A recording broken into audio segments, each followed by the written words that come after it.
আমার নাম রিয়া। রিয়া, বাড়ি কোথায়, জন্ম জেলা? আমার হোম ডিস্ট্রিক্ট পাবনা। পাবনাতে। আর ভাঙ্গুরা থানা।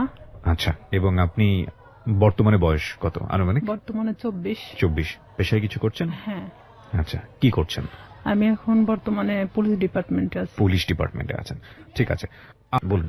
আমার শুরু থেকে মনে আছে আর কি, যেখান থেকে আমরা ওইভাবে খুব একটা ধনী ফ্যামিলিও না, আবার খুব একটা যে গরিব ফ্যামিলি সেটাও না। আমার দুটা মা, আমার বড় মা মারা যাওয়ার পরে আমার মা। জি। তো সেখানে আমার ওই ঘরের 2 বোন আছে। জি। আমরা 1 ভাই 3 বোন, এই যে আমরা সর্বমোট 6 জন।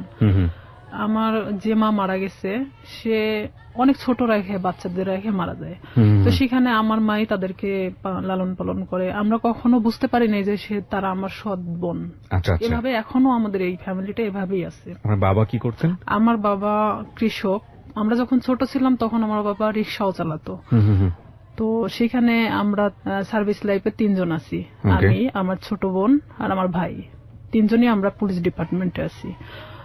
আমি বলি গর্বের বিষয় যে আমার বাবা একজন কৃষক কিংবা রিক্সা চালক হিসাবে আমাদেরকে যেখানে নিয়ে আসছে, এটা অনেক বড় বিষয়। নিশ্চয়ই। আমার বাবা অন্যের জমি চাষ করতো, অন্যের জমি লিজ নিত, বর্গা নিত, নিয়ে চাষ করে আমাদের জীবনটা এভাবেই চলতো। কিন্তু কখনো আমরা যে 5 বোন 1 ভাই, আমার বাবা কখনো অন্যের কাছে হাত পাততে দেয়নি। আমরা যতটুকুন পাইতাম কখনো আমরা বুঝি নাই অভাবটা, কারণ আমাদের বুঝতে দিত না। ঈদের সময় আসলে আমাদেরকে সবাইকে যেভাবেই হোক না কেন ড্রেস দিত।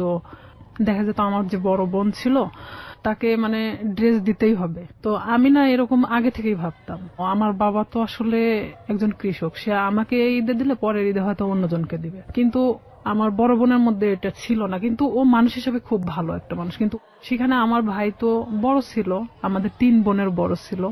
ভাই তো ইচ্ছা করলে কিছু করতে পারতো, কিন্তু সে একটা অন্যরকম কোয়ালিটির। তার সাথে কখনো কথা বলা যেত না, রাগান্বিত, সে যেটা ভাববে সেটাই। তো এরকম দেখা গেল যে সে যখন এসএসসি পরীক্ষা দেওয়ার পরে সে ফেল করে, কারণ অন্যরকম বন্ধু বান্ধবের সাথে মিশতো, বিভিন্ন করতো। তো বাবা অনেক করতো যে আমার তো একটাই ছেলে আর ভবিষ্যৎ প্রজন্ম তো আমার এটাই। আমার বাবা দেখা যেত আমার ওই 2টা বোনকে বিয়ে দিয়ে দিছে, আমার বড় মায়ের, আর আমার বোন যেটা বড় তাকেও বিয়ে দিয়ে দেয়। তো দেখে আমার চাচা কিংবা আমার ফুপারা সবাই মিলে ভালো ভালো দেখে বিয়ে দিছে। দেওয়ার পরে তো এখন থাকলাম আমি। আপনার বয়স কত তখন? তখন আমার বয়স 13 বছর। আচ্ছা। তখন দেখা যায় তো বিভিন্ন সময় আমাকে বিভিন্ন ছেলেরা দেখতে আসতো, কিন্তু এটা আমি পছন্দ করতাম না। আমার চিন্তা ভাবনা ছিল পড়াশোনা করব, আমি নিজের পায়ে নাও দাঁড়ালে আমি একটা ম্যাচিউরড হওয়ার পরে বিয়ে করব, এরকম আমার চিন্তা ভাবনা ছিল। তো সেখানে দেখা যাচ্ছে যে আমার চাচা চাচিরা যারা আছে আমাদেরকে নিয়ে অনেক রকম কথা বলতো, কারণ তাদের 2 ছেলে 2 মেয়ে, 2 ছেলেই শিক্ষিত, 2টা মেয়ে শিক্ষিত। তো সেখানে তাদের চেয়ে আমরা একটু হলেও নিম ছিলাম, কারণ আমার বাবা যখন ছোট ছিল তখন আমার চাচাকে সেই বিয়ে পর্যন্ত সেই পড়াইছে। আমার বাবা ছোট ছিল তারপরও তাকে পড়াইছে আমার বাবা। তো সেখানে আমার ভাইকেও অনেক বোঝানো হয়, সে পড়াশোনা বাদ দিয়ে দেয় অলরেডি, যা তার ভালো লাগে না। ভালো লাগে না, তুমি কিছু একটা করো। আমার বাবার কথা যে কিছু একটা করো, কারণ তোমাকে আমি কত বছর বসায় রাখে খাওয়াবো। আমার ভাই বলে যে আমি কিছু করতে পারবো না, সে একদম চাচাছোলা কথা বলে, বিভিন্ন সময় মাকে মারতে যায়। এক কথায় যে সে অন্যরকম একটা কোয়ালিটির মানুষ। সবার বড় ছিল উনি। হ্যাঁ, উনি কাজ করছে, এগুলো করে, বন্ধু বান্ধবের সাথে মেশে। ও যেখানে 16-17 বছর বয়স, আর ও যাদের সাথে মিশতেছে তাদের 25-26 বছর বয়স। আইসে দেখা যেত কেউ কথা বললে তারাই মারতো ধরে। যেহেতু আমরা ছোট ছিলাম, আমার 5 বোনের মধ্যে আমি সবসময় রুখে দাঁড়াতাম। তো আমি বলতাম, কেন তুমি মাকে মারতে যাবা, দোষটা তো তুমি করছো, তুমি পড়াশোনা করো না, তুমি বন্ধু বান্ধব নিয়ে আড্ডা দাও। তার কথা যে আমি কেন এই কথাগুলো বলবো। তার ইচ্ছা, বাবা থেকে টাকা যাচ্ছে, ওকে দিতে হবে। নেশা করতো না, কিন্তু তাস খেলতো, এটা খেলতো, সেটা খেলতো। আমার বাবা যখন দিত না তখন দেখা যেত যে ও বিভিন্ন সময় মাঠ থেকে নিয়ে যেত, মাকে জোরপূর্বক ভাবে মাঠ থেকে কারাছেড়া করে নিত, এরকম। তো এই সময়টা কি আপনি লেখাপড়া করছিলেন নাকি? লেখাপড়া আমি তখন স্টাডিং রানিং এ আছি। কোন ক্লাসে পড়ছিলেন তখন? আমি তখন 6-7 এ পড়ছেন। আচ্ছা। আমার ভাই প্রতিনিয়ত আমাকে দেখতে পারে না। ও যদি খাইতে বসে সেখানে যদি আমি যাই, ও ওখান থেকে উঠে চলে যাচ্ছে, কিংবা ভাতের প্লেটটা আর যদি ফেলে দিল, আমি যদি কারোর সাথে কথা বলি দেখা যাচ্ছে সেটা নিয়ে এসে বাড়িতে তিলকে তাল বানানো হচ্ছে। মানে বিভিন্ন যেটা ধর্তব্য তুল্যের মধ্যে বলাই চলে না, অলওয়েজ সময় মানে আমার দোষটা খুঁজে বেড়াতো। কারণ আমি সবসময় প্রতিবাদী ছিলাম, আমি আমার বাবার পক্ষে ছিলাম, আমার মার পক্ষে ছিলাম।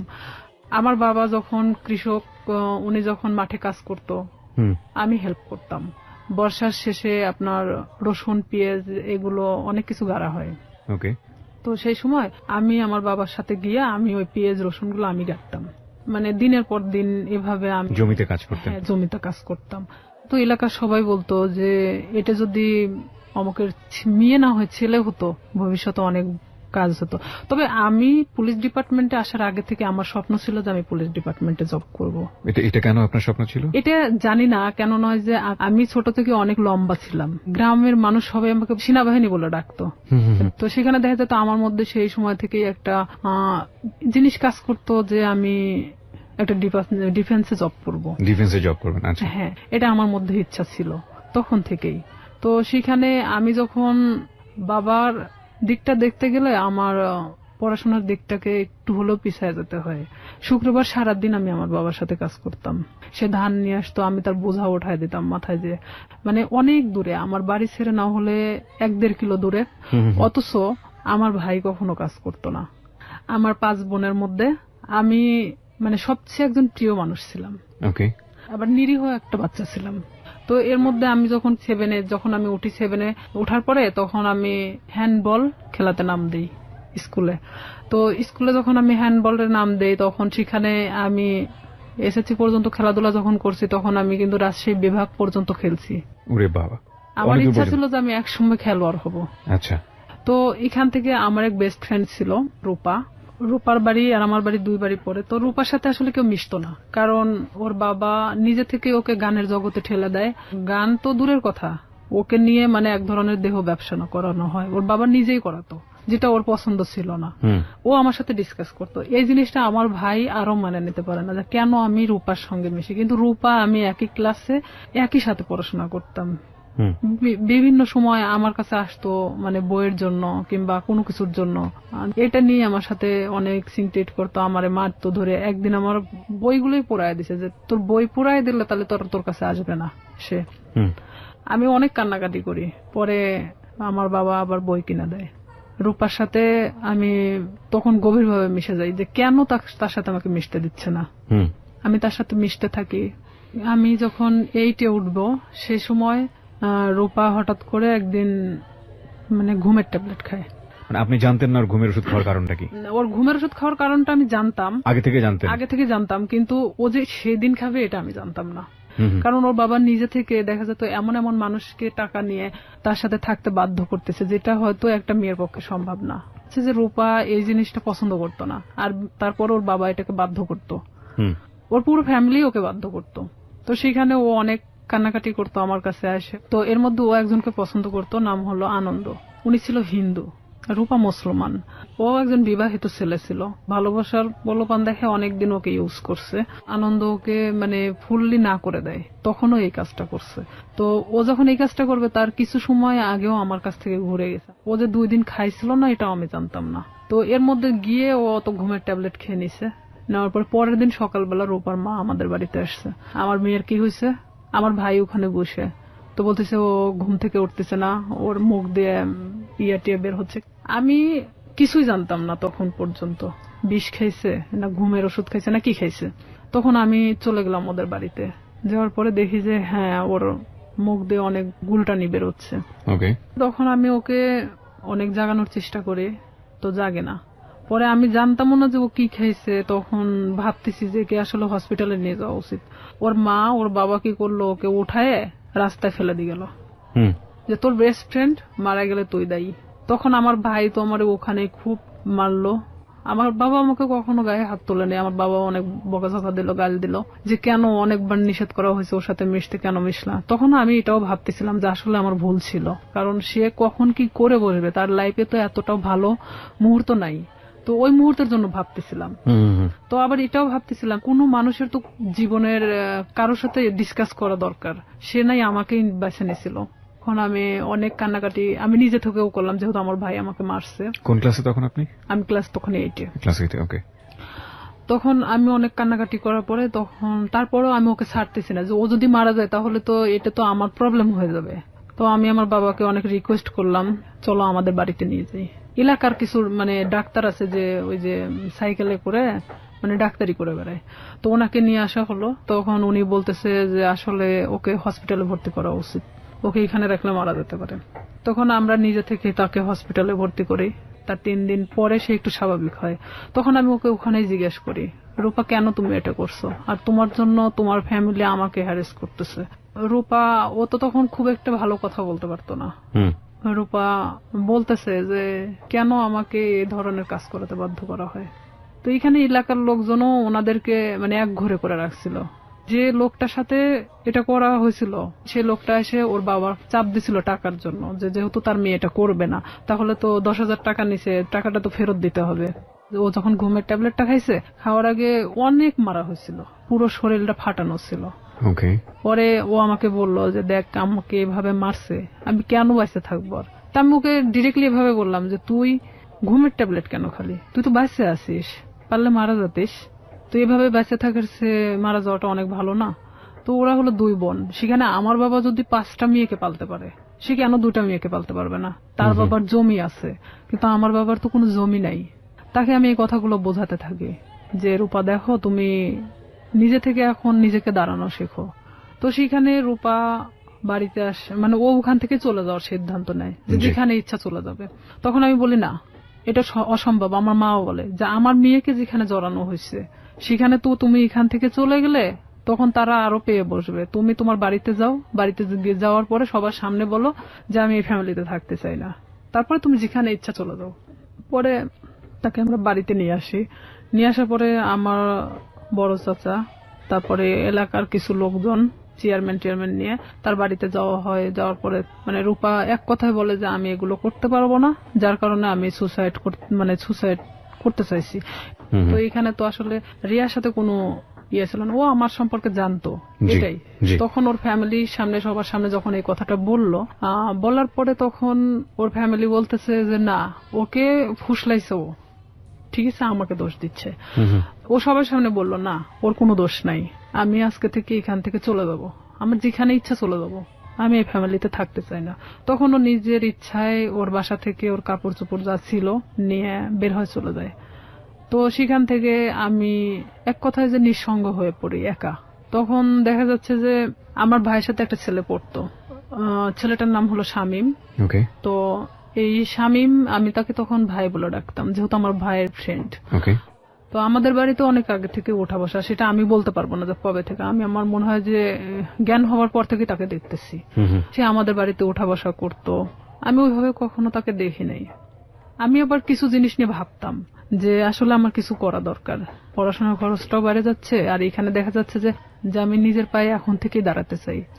তো সেখানে আমার বাসাটা আসলে প্রপার থেকে 1 কিলো ভিতরে, খুব একটা দূরে না। মাঝখানে একটা অফিস আছে, ডিশ লাইন অফিস। তো সেই ডিশ লাইন অফিসে মেয়েদেরকে নিয়োগ দেওয়া হচ্ছিল যে তারা বিল কালেক্ট করবে। তো 4,500 থেকে 5,000 টাকা বেতন হবে। আমি যদি এই কাজটা করি তাহলে দেখা যাচ্ছে যে অন্তত আমি আমার নিজেকে নিজে চালাতে পারবো, এমনকি আমি একটু হলো নিজের লাইফটাকে বুঝতে শিখবো। তো ওনারা বলতেছে যে তুমি আমাদের ফিক্সড বেতন হলো 4,500 টাকা, আমরা তোমাকে কিছু এলাকা দেবো, সেই এলাকাটা নেওয়ার পরে তুমি যদি চাও যে হ্যাঁ আমি তার চেয়ে বেশি নিতে পারবো, তাহলে তোমার বেতনটা বাড়বে। আর যদি তুমি সেই এলাকার মধ্যেই থাকো যে এর চেয়ে আমি বেশি পারবো না, তাহলে তোমার 4,500 টাকার বেশি হবে না। আমাকে সব কথা খুলে বলা হয়। প্রথম মাসটা আমি 350 কার্ড নেওয়া হয়, 4টা এলাকায় 350 কার্ড ছিল, 350 ডিশ লাইন ছিল। তখন আমার তো নিজের এলাকা, প্রপার থেকে আমার বাড়ি যতটুকুন দূরে এতটুকুনের মধ্যে সবকিছু। তো এক একটা বাড়িতে দেখা যাচ্ছে 2টা-3টা করেও ডিশ লাইন থাকে। তো 350 কাঠ খুব একটা বেশি জায়গা না। আমার ভাই এটা পছন্দ করতো না, কিন্তু আমার বাবা পছন্দ করতো।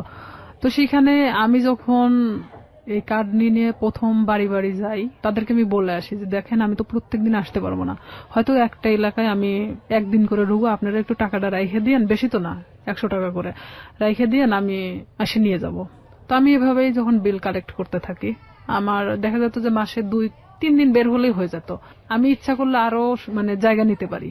ডিশ লাইনে আপনি মেয়ে হয়ে হয়ে বিল কালেক্ট করতেন, কোনো সমস্যা হতো না? আমাদের ওখানে সবাই মানে মেয়েরা করে সব কাজ। আচ্ছা আচ্ছা, ওকে, খুব ভালো তো। হ্যাঁ, তো আমি আমার স্কুল শেষ করে আমি যখন হাঁটে আসতাম ওই এলাকা দিয়ে, তখন আমি ওই বিল কালেক্ট করতে করতে চলে আসতাম।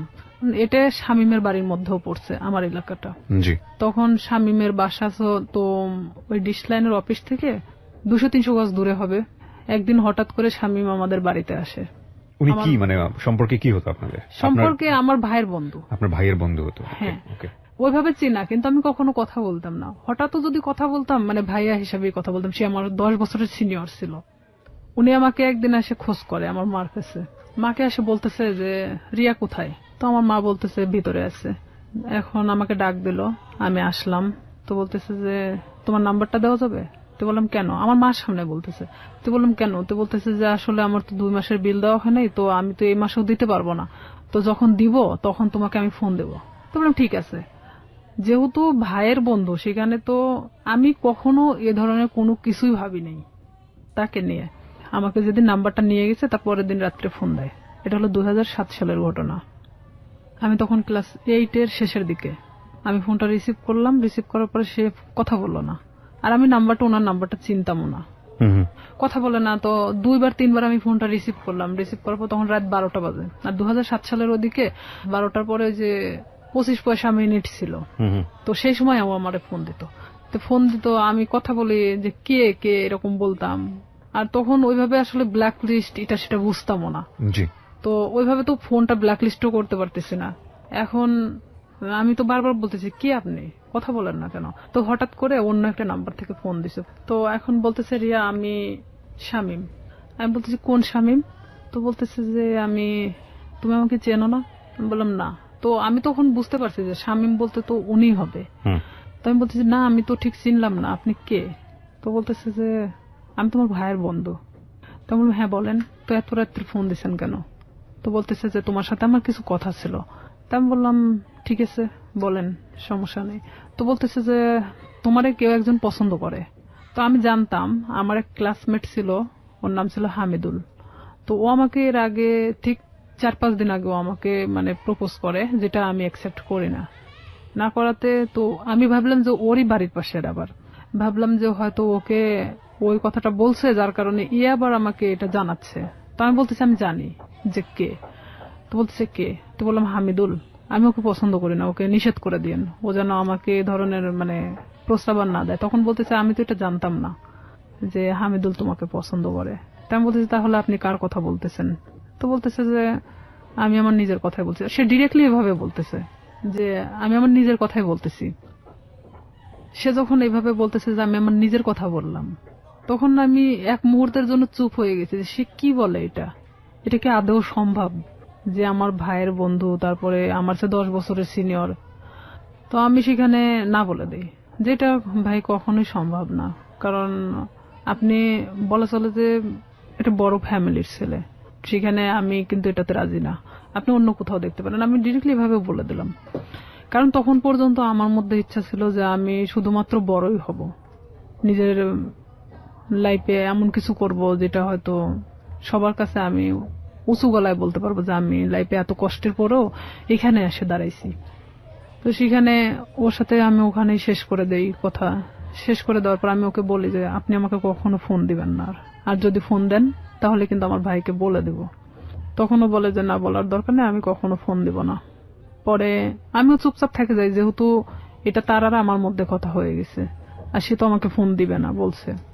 তো পরে যখন ও তার 5 দিন পরে আমারে ফোন দেয়, আমি তখন একটা এলাকাতে ছিলাম, মানে বিলটা ওঠাচ্ছিলাম, সে সময় আমারে ফোন দিছে অন্য একটা নাম্বার থেকে। তার যে কতগুলো নাম্বার ছিল আমি নিজেও বলতে পারি না, তার অনেক নাম্বার ছিল।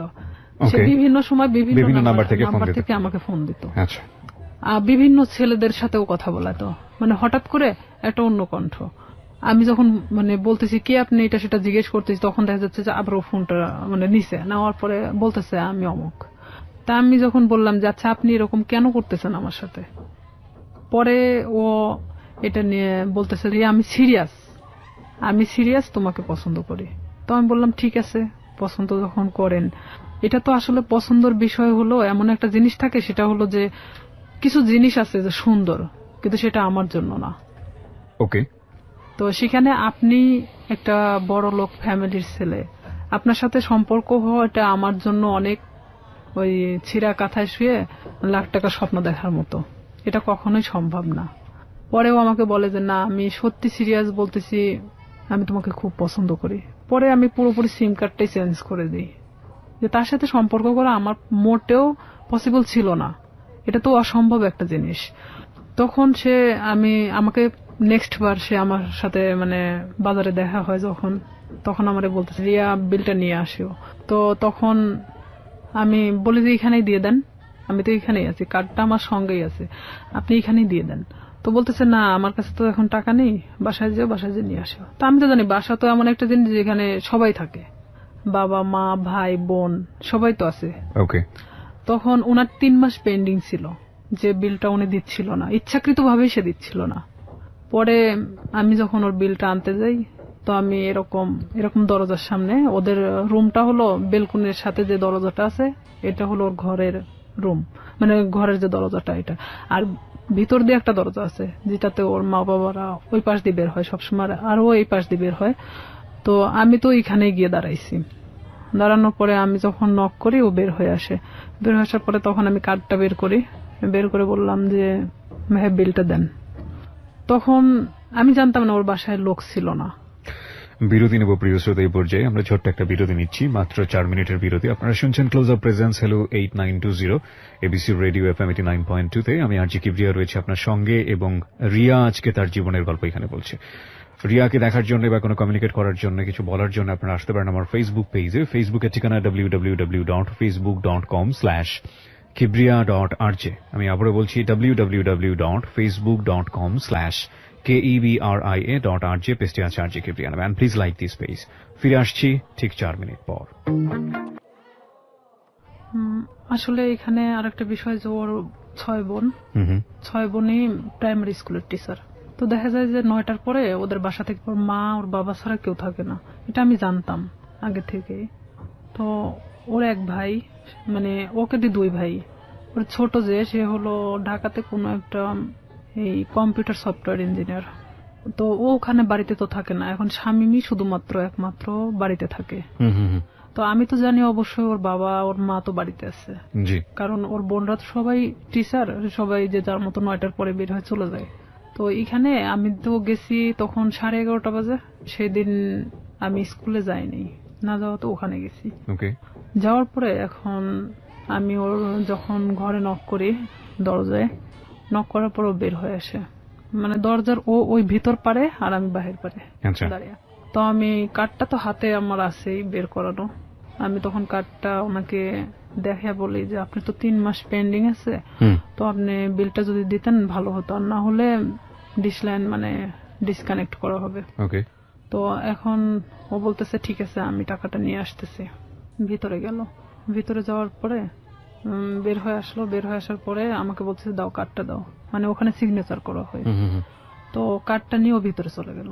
তো সিগনেচার তো ওখানে দাঁড়াই করতে পারতো, তারপরেও ভিতরে চলে গেল। আমি কিছু বললাম না, আমি চুপচাপ ওখানে দাঁড়াইছি, যেহেতু আমাকে এর আগে প্রপোজ করছে, সেখানে ওর সাথে আমার ওইভাবে কথা বলার কোনো রুচিও জাগতেছে না, কিন্তু আমি একটা কাজের ক্ষেত্রে দেখা যাচ্ছে এটা আমি বাধ্য। তো সেখানে আমিও চুপচাপ দাঁড়াই আছি। ও ভিতর থেকে আসলো, ভিতর থেকে কার্ডটা রেখে আসছে। তাই আমি বলতেছি ভাইয়া কার্ডটা তো রেখে আসলেন, কার্ডটা নিয়ে আসেন। তো বলতেছে যে এসে নিয়ে যাও, এসে নিয়ে যাও। তাই বললাম এটা কি ধরনের কথা, আমার কার্ডটার প্রয়োজন নেই, আমি চলে গেলাম। তো এই বলার পরে ওই আমার থাপ্পড় দিয়ে মানে হাতটা চেপে ধরে। তো ওর বাসাটা এমন কোয়ালিটির একটা জায়গায়, যদিও প্রপারের মধ্যে, মানে পাশে একটু ফাঁকা জায়গা আছে, ওর আশেপাশে মানে কোনো বাড়ি নেই। তো এখানে ওদের বিল্ডিং করা বাড়ি, ছাদ ঢালাই, আর ঠিক এরকম একটা কোয়ালিটির যে রুমটা খুব একটা বড় না খুব ছোট না, সেখানে দেখা যাচ্ছে যে থাইটে লাগানো। তো সেখানে যদি ভিতরে থাই গ্লাস গুলো লাগানো, তো এখানে যদি ভিতরে একজনকে নিয়ে যাওয়া হয়, বাইরে কিছু শুনতে পাবে না। ও আমাকে যখন হাতটা মানে থাপ্পা দিয়ে মানে এভাবে ধরে ফেলে, তখন আমি মানে ওর দিকে একবার তাকাই। ও কি করলো, আমার বাম হাত দিয়ে মানে আমার মুখটা চাপ দিয়ে ধরার পরে এক ধাক্কা দিয়ে মানে ওর ভিতরে, দরজার ভিতরে ঢুকাই দেয়। যেহেতু আমি দরজার সামনে দাঁড়াইছিলাম, তখন আমি ভিতরে যাওয়ার পর আমি বলতেছি যে আপনি কেন এগুলো করতেছেন, এটা কেন করতেছেন? আমি তো আপনাকে পছন্দ করি না, আর আপনি আমাকে মানে প্রপোজ করছেন, প্রপোজ করার মানে কি এটা যে আপনাকে সে বাধ্য মানে আপনার সাথে সম্পর্ক করতে? তো বলতেছে যে কিভাবে মানে ভালো লাগাতে হয় সেটা আমার খুব ভালো জানা আছে, আমি জীবনে যা চাইছি তাই পাইছি। তাই আমি বললাম, দেখেন আপনি অনেক ধনী একটা ফ্যামিলির মানুষ, আপনি জীবনে যা চাইছেন না কেন সেটাই পাইছেন, আমি মানি সেটা। তো এইভাবে মানে আমি যখন ওর সাথে মানে বলতে থাকি কথাগুলো, কারণ আমি জানি যে বাহির থেকে কিছু শোনা যাবে না, এটা আমিও নিশ্চিন্ত ছিলাম। এক পর্যায়ে সে আমার সাথে অনেক মানে ধস্তাধস্তি করতে থাকে, করতে থাকার পরে এক পর্যায়ে সে আমার সাথে মানে খারাপ কিছু করেও ফেলে। তখন আমি একদম দিশেহারার মতো হয়ে যাই যে আসলে এটা কি হয়ে যাচ্ছে আমার সাথে, এটাকে আমার সাথে আসলে হওয়াটা উচিত ছিল। আমি তাকে তো বারবার মানে বোঝানোরও চেষ্টা করতেছি, তারপরেও তার একটাই কথা যে আমি তোকে যেভাবে হোক আমি চাই, এটাই তার সাথে। বয়সে 10 বছর বড় ছিল। হ্যাঁ, আমার চেয়ে 10 বছরের বড় ছিল। আর আমি তখন বললাম তো প্রথমে অনেক আগেই বলে আসছি, আমি অনেক ভীতু কোয়ালিটির একটা মানুষ ছিলাম, আমি খুব একটা মানুষের সাথে কথা বলতে পারতাম না। আমি যে ডিসলাইনের কাজটা করতাম, এখানেও দেখা যেত আমি অনেকের সাথে কথা বলতাম না, যাইতাম আমি কার্ডটা বের করে দিতাম, তারা টাকাটা দিত, আমি নিয়ে চলে আসতাম, এরকমই। কারণ তারা টাকাটা দিতে বাধ্য। সে যখন জোরপূর্বক ভাবে আমাকে রেপ করা হয় এক কথায়, তো কমপ্লিটলি রেপ। হ্যাঁ, তো সেখানে আমি একদম দিশেহারার মতো চুপচাপ, এক পর্যায়ে যে আমি নিস্তেজ, এতক্ষণ যে আমি ধস্তাধস্তিটা করতেছিলাম তখন সেই মুহূর্তের জন্য আমি নিস্তেজ হয়ে গেছি।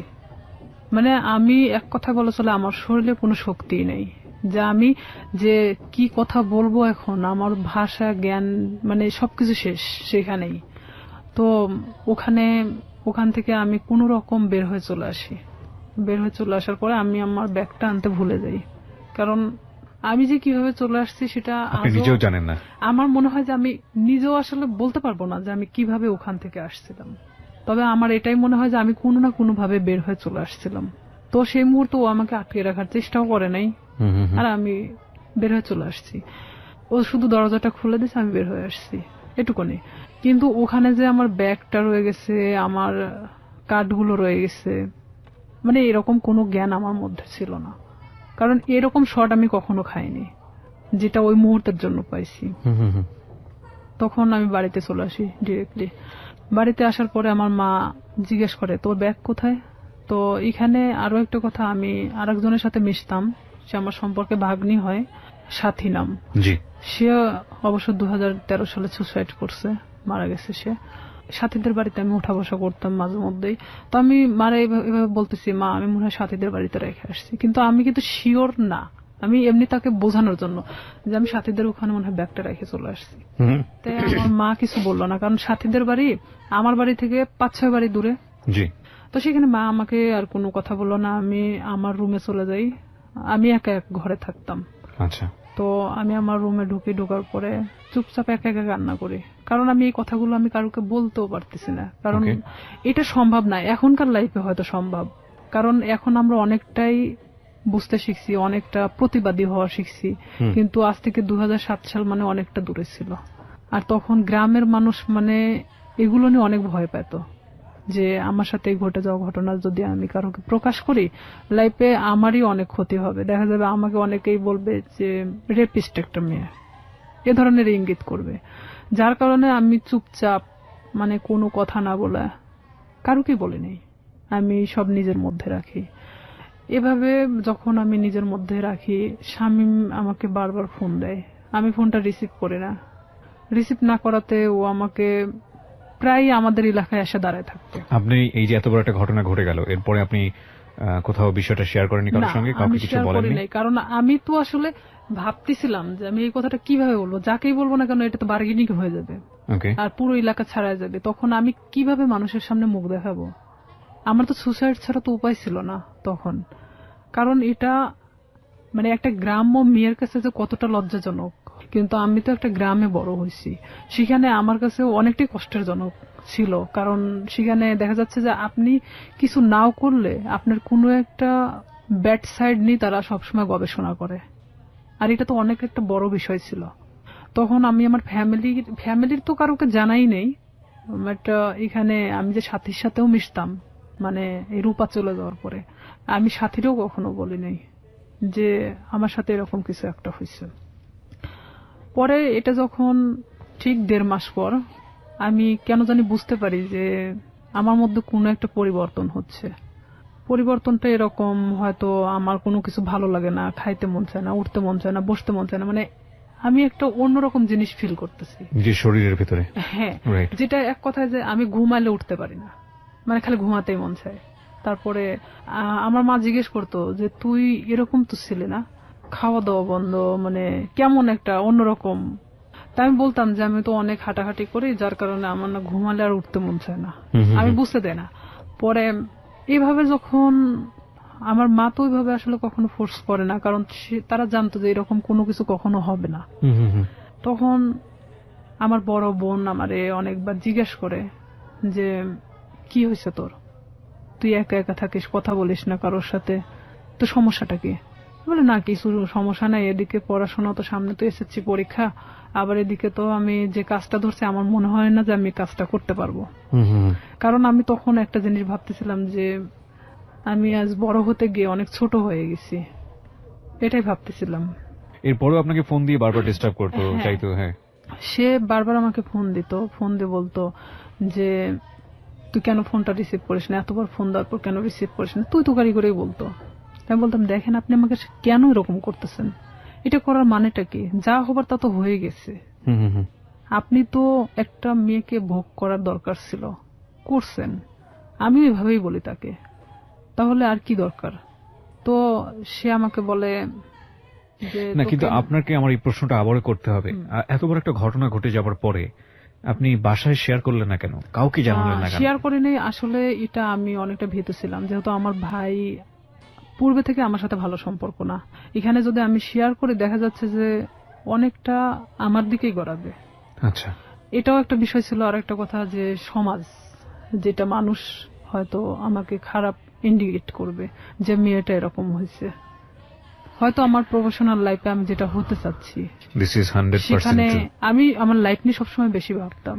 আমাদের সোসাইটিটাই ফরচুনেটলি আর আনফরচুনেটলি এরকমই। আমরা কোনো ঘটনা ঘটে গেলে সেটা নিয়ে যতটা কেওয়াস তৈরি করি, কেউ কখনো ভেতরে যাওয়ার চেষ্টা করি না। এবং সেটার রিফ্লেকশন ইদানিং ফেসবুকে এত বেশি দেখা যায় যে সামটাইমস উই ফিল অ্যাশেমড, লজ্জিত হই। আমাদের আসলে প্রত্যেকটা জিনিসই একটা জিনিস কি, আমরা যে কথাটা বলি, আমরা যে কাজটা করি বা যাই করি না কেন, সেটা কিন্তু শুধুমাত্র আমি না, আমার ফ্যামিলি, আমার বেড়ে ওঠা, আমার সবকিছুকে ফোকাস করে।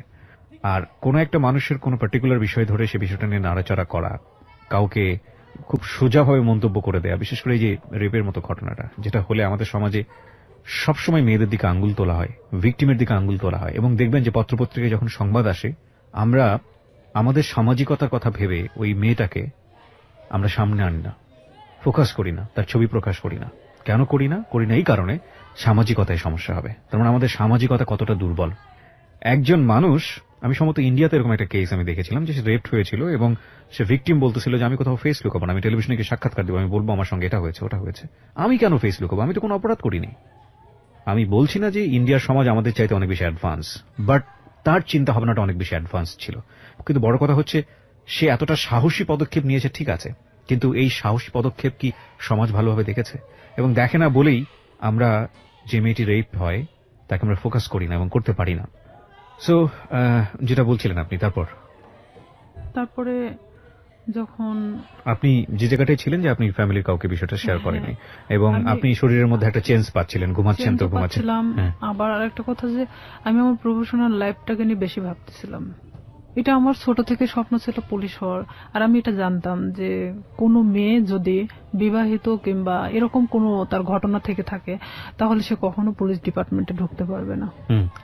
বিশেষ করে আমি তো কখনো আসলে শামীমকে পছন্দ করতাম না, সে আমার সাথে যেটাই করুক না কেন। আমি ভাবছিলাম যে সাবজেক্টটা ওখানেই ক্লোজ, আমি নিজে থেকে ওখানে শেষ করে দিছি। কারণ আমার সুসাইড করার কোনো ইচ্ছা ছিল না। আমি কারোর কাছে রেপ হয়েছি তার মানে এই নয় যে আমি হারে গেছি, এটা আমার মধ্যে ছিল না যে আমি সুসাইড করব। আমি কখনো হারতে শিখি নাই, যেখানেই গেছি না কেন আমি যদি কষ্ট করে হলো সেটাকে আমি অর্জন করছি। তো সেখানে দেখা যাচ্ছে আমি আমার চেঞ্জের বিষয়টা, যে আমি নিজের মধ্যে মানে কোনো কিছু ফিল করতেছি যে আমি খাওয়া দাওয়া এটা সেটা আমার খুব প্রবলেম হচ্ছে, তখন আমি নিজেই মানে এটা নিয়ে ভাবতে থাকি। তখন কেন জানি মনে হয় যে আচ্ছা শামীম তোমার সাথে এটা করছে, আর আমি আসলে প্রেগনেন্ট বিষয়টা বুঝতাম না তখনও, যে কিভাবে এটা মানে প্রেগনেন্ট হয়। জি। তখন আমি আমার পাশের বাড়ির এক ভাবিরে জিজ্ঞেস করি, আচ্ছা মানে কথায় কথায়, তার সাথে আমি অনেক ফ্রি ছিলাম, জিজ্ঞেস করি যে ভাবি আমি তো অনেক কিছুতেই আসলে জানার চেষ্টা করি, তো আসলে একটা মেয়ে প্রেগনেন্ট হয় কিভাবে? তো বলতেছে বিয়ে কর তারপর বুঝবি। আমাদের সে হাসতে হাসতে এই কথা বললো। তো বললাম যে আপনি তো ভাবি, তো আপনি না বললে আমরা শিখবো কোত্থেকে? আমি আবার তাকে হাসতে হাসতে এই কথাটা বলি। তো বলতেছে যে এরকম মানে মেয়েদের তো প্রত্যেক মাসে যে ইয়াটা হয়, এটা যদি দেখা যাচ্ছে যে কারোর সাথে মানে তার হাজবেন্ডের সাথে মেলামেশা করার পরে যদি না হয় তাহলে সে প্রেগনেন্ট। তখন আমি যখন ওখান থেকে এই কথাটা শুনছি, আপনি বিশ্বাস করবেন না, আমি মনে হয় এক মুহূর্তের জন্য এই পৃথিবী ছেড়ে চলে গেছি। যা আমিও তো ঠিক 1.5 মাস হলো এরকম অবস্থাতে আসছি, আমারও তো এটা হয়নি, তার মানে কি আমি প্রেগনেন্ট? এটা আমি এখন কিভাবে এটাকে লুকাবো? কারণ এতক্ষণ পর্যন্ত যা ঘটে গেছিল সেটা লুকানো সম্ভব ছিল, বাট এটা এখন আমি কিভাবে লুকাবো? এটা কি আদৌ সম্ভব? আর তখন এক মুহূর্তের জন্য মনে হচ্ছিল যে আমার চেহারার মধ্যে একটা অন্যরকম ছাপ নামে আসে। তখন আমার ওই ভাবি বলতেছে তোর কি হয়েছে? আমি বললাম না আসলে শরীরটা কয়েকদিন ধরে ভালো লাগতেছে না, অটোমেটিক কেন জানি মনে হচ্ছে প্রেশারটা নামে গেছে। তো আমি তো ওখানে বসে পড়ি, প্রায় আমি আধা ঘন্টার মতো বসে মানে নিজে ভাবতে থাকি। আর আমার শরীরটা এত ঘামতেছিল, মানে এক কথায় যে আমি মৃত মানুষের মতো বসে আছি। তো তখন ভাবি যে এটাকে আমি কিভাবে সমাধান করব, আমি কিভাবে আমার ফ্যামিলিকে বলবো এখন, যেটা 1.5 মাস আগে ঘটে যাওয়া ঘটনা। আর এর মধ্যে কন্টিনিউ ও আমার সাথে এরকম যোগাযোগ রাখার চেষ্টা করে, কিন্তু আমি রাখি না। তখন ইচ্ছাকৃতভাবে আমি ওকে ফোন দেই ব্যাপারটা আসলে জানানোর জন্য যে এটার কি কোনো সমাধান আছে কিনা, যদি হয় নিজে থেকে সমাধান করার মতো। কারণ আমি চাই না যে আমি আমার লাইফে কখনো থেমে থাকি কারোর জন্য। তখন ওকে আমি যখন ফোন দিয়ে বলি যে শামীম আমি তো এরকম, আর এটা বিষয় তো আমি জানতামও না, তুমি তো আমার চেয়ে 10 বছরের সিনিয়র, তুমি যে আমার সাথে এটা করছো, যেটাই করো না কেন তুমি আমাকে বলতে পারতা যে এরকম হওয়ার সম্ভাবনা আছে, তুমি সেটাও আমাকে বলো নাই। তো এখন বলতেছে যে এখন তুই কি করবি সেটা তুই জানিস, সেটা আমি জানি না। তখন থেকে totally or SIM card of, মানে যখন আমি ব্যাপারটা ওকে জানাই তখন থেকে ওর সিম কার্ডটা টোটালি অফ করে দেয়।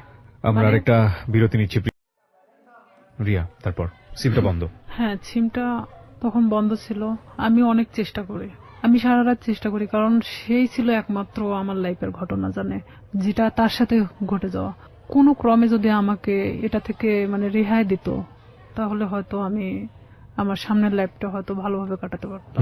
কারণ আমি গ্রাম্য মেয়ে হিসেবে আমি এটা কখনোই মানে ফ্ল্যাশ করতে পারতেছিলাম না, এটা আমার কখনো সাহসে কুলায় উঠতেছিল না।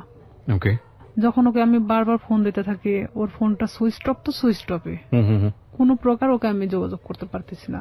তখন আমি ভাবলাম যে কোনো ভাবে এটা আমাকে পদক্ষেপ নিতে হবে। তখন পরের দিন সকালবেলা মানে আমি পুরোটাই আনবো না, এক কথায় যে মানে পাগল বলা চলে, আমার মা খাইতে বললো আমাকে, আমি না খেয়ে বের হয়ে গেলাম বাড়ি থেকে। হসপিটালের সামনে বসে আছি, কিছু ডিসপেন্সারি আছে সামনে বসে আছি, ওখানে বসে বসে ভাবতেছি যে আসলে কি করা যায়। ভাবলাম যে আচ্ছা এটা আমি টেস্ট করাই নাই আগে, যে আসলে কি আমি প্রেগনেন্ট কিনা, অযথা এটা নিয়ে আমি কেন ভাবতেছি, নিজে পরীক্ষা করে দেখি।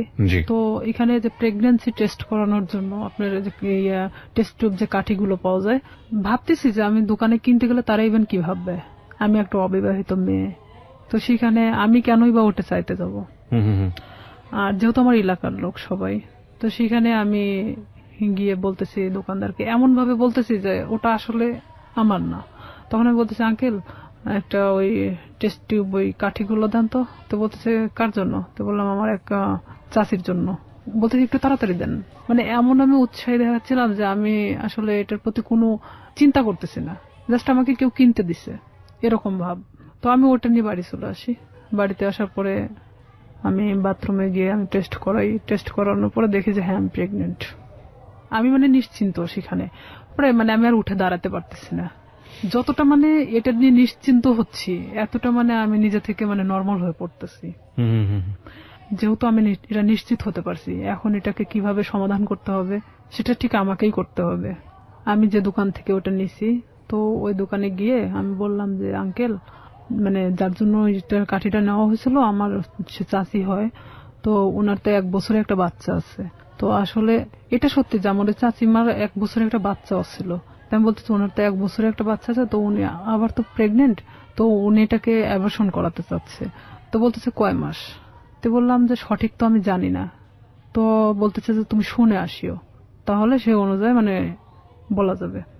তো আমি সেই মুহূর্তের জন্য ভাবলাম যে আসলে এটা আমার একদিন ওয়েট করাটা উচিত, যেহেতু এখানে পুরোটা আমি নিজেকে এড়ানোর চেষ্টা করতেছি। পরের দিন সকালে আবার যাই, যাওয়ার পরে বলতেছি যে আমার কাছে বলা হয়েছে 1.5 মাস।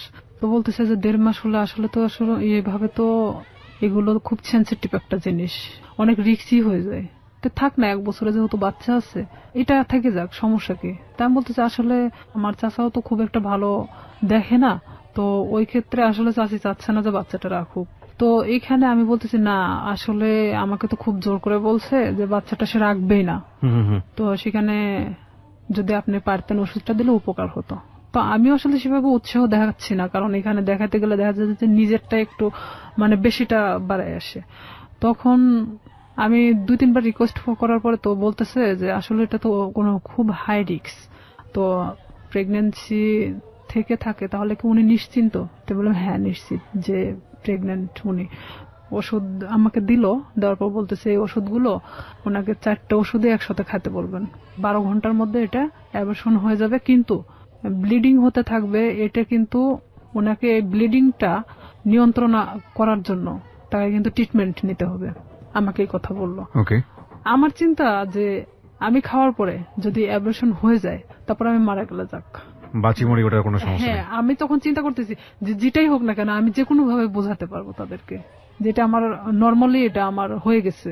তখন আমি বাড়িতে চলে আসি। বাড়িতে আসার পরে আমি এই জিনিসটা রাত্রেবেলা খাই। খাওয়ার পরে আমার ঠিক রাত 12টা 12:30টার দিকে আমার পেটে অনেক পেন করে, অনেক ব্যথা করতেছিল। আমি কিছুতে মানে ঠিক থাকতে পারতেছিলাম না। এদিকে আমি তো আমার একা এক রুমে থাকি, আমি অনেক কান্নাও করতেছিলাম, কিন্তু কারোকে আমি বুঝতে দিচ্ছিলাম না তাহলে কতটা কষ্ট পাচ্ছিলাম ওই মুহূর্তের জন্য। তারপরেও আমি বারবার শামীমের ফোন লাগাচ্ছিলাম যে এখনো যদি ওকে আমি ফোনে পাই। ওকে আমি কোনো মতে ফোনে পাচ্ছিলাম না। ওকে ফোনে দিয়ে আপনি কি করবেন? ওকে তো আপনি লাভও করতেন না। আমার রাগ হচ্ছিল প্রচন্ড, যার কারণে আমি ওরে ফোন দিচ্ছিলাম। পরে এভাবে যখন রাত 12টা 12:30টার দিকে আমি বুঝতে পারি যে হয়তো আমার ইয়াটা হয়ে গেছে, তখন আস্তে আস্তে আমার ব্যথাটা কমে আসছিল। আমি যখন বিছানা থেকে উঠে দাঁড়াইছি আমার পুরো এতটাই ব্লিডিং হয়েছে যে বলা চলে যে অনেকটা, কথা বলতে পারতেছি না। পাশের রুমে আমার বড় বোন থাকতো, তো আমার বড় বোনকে একবার ডাক দিলাম, তারা তো গভীর ঘুমে আছে। 2-3 বার ডাক দেওয়ার পরে শোনার পর বলতেছি কি হয়েছে? তো বললাম আমি না খুব অসুস্থ। তা আমি শুধু দরজাটা খুলে দিয়ে চলে আসলাম। আসে আমি মানে কোনো মতে ঠিক থাকতে পারতেছি না, মানে আমার পেটের ব্যথাটা নাই, বাট এত পরিমাণ ব্লিডিং হচ্ছে যে আমার শরীর থেকে বলা চলে যে সব রক্ত বের হয়ে গেছে। পরে আমার বড় বোন, ও তো তখন প্রেগনেন্ট ছিল, পুরো প্রেগনেন্ট, তখন বাচ্চা হওয়ার জন্য আমাদের বাড়িতে আসছিল। আমার যে ব্লিডিং হচ্ছে মানে এটা তো অনেক নার্ভাস ছিল যে কেন এটা হলো। তখন ও দৌড়ে গিয়ে মাকে ডাকে, মায়ের রুম থেকে মা উঠে আসে, আমার বাবা উঠে আসে, আমার ভাইও আসে। তখন আসে বলতেছে হঠাৎ এরকম কেন হলো। তো এইখানে আমি বললাম আমি জানি না, আমি তো ঘুমাচ্ছিলাম, হঠাৎ আমি এটা মনে হলো যে আমি বাথরুমে যাব, তো ওঠার পরে দেখি যে এই অবস্থা, কিন্তু কেন হয়েছে আমি বলতে পারি না।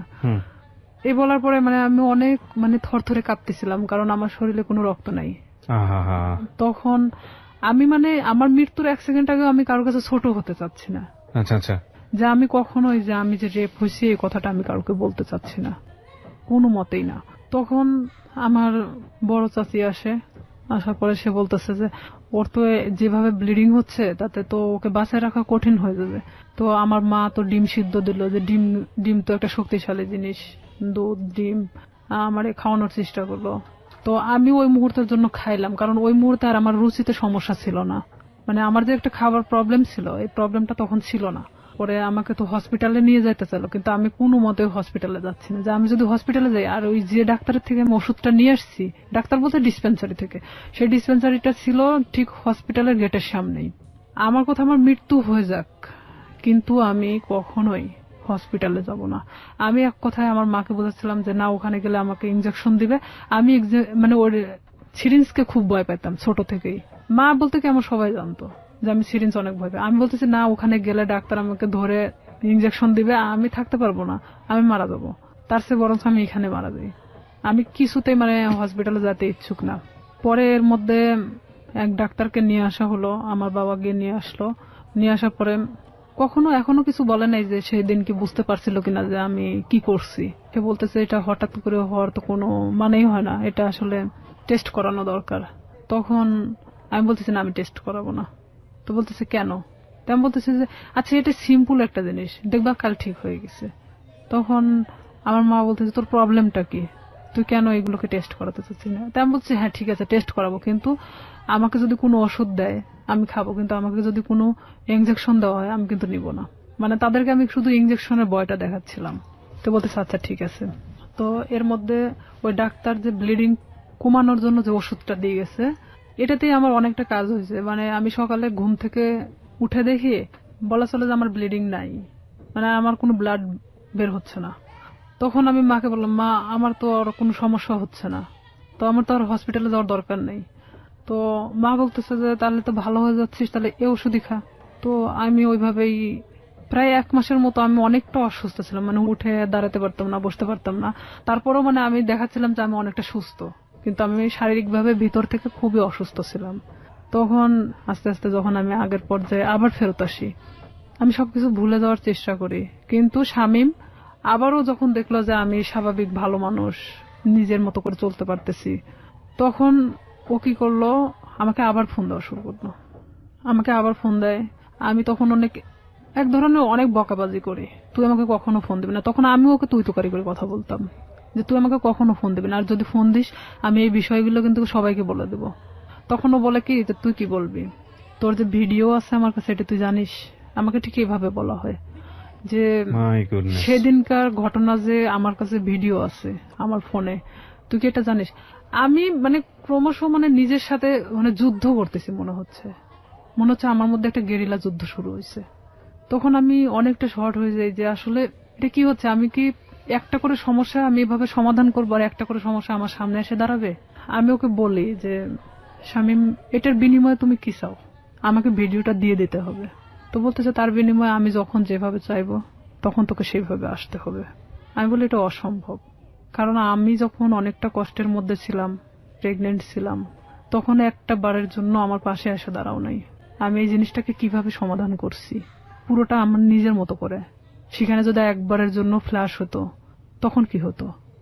আসলে এখানে মূল উদ্দেশ্য আরেকটা ছিল যে ওকে না পছন্দ করার। ওর অনেক মেয়ের সাথে সম্পর্ক ছিল, যেটা আমি জানতাম, আমার ভাই অনেক সময় গল্প করতো, যার কারণে ওকে আমি অ্যাকসেপ্ট করতাম না। তাছাড়া এত কিছুর মাঝখানে আমি ওকে অ্যাকসেপ্ট করাটাই স্বাভাবিক ছিল, কিন্তু আমি ওর ঘটনা জানতাম যে ও এরকমই মানুষের সাথে করে, যার কারণে আমি ওকে পছন্দ করতাম না। তখন ও বলে কি, তুই যদি কালকে সকালে আমার বাসায় না আসিস আমি তাহলে তো কিন্তু এই ভিডিওটা দেখবি যে কালকে বিকেলবেলা সবার হাতে চলে গেছে। আমি একবার ভাবতেছিলাম যে আমি কি আমার ফ্যামিলিকে কথাটা জানাবো, আবার এটাও ভাবতেছিলাম যে এটা কিভাবে সম্ভব আমি এই কথাগুলো তাদেরকে বলবো। আর আমার লাইফে তো আমার অনেক বড় হওয়ার দরকার, যেখানে আমি থেমে যাবো এখানেই।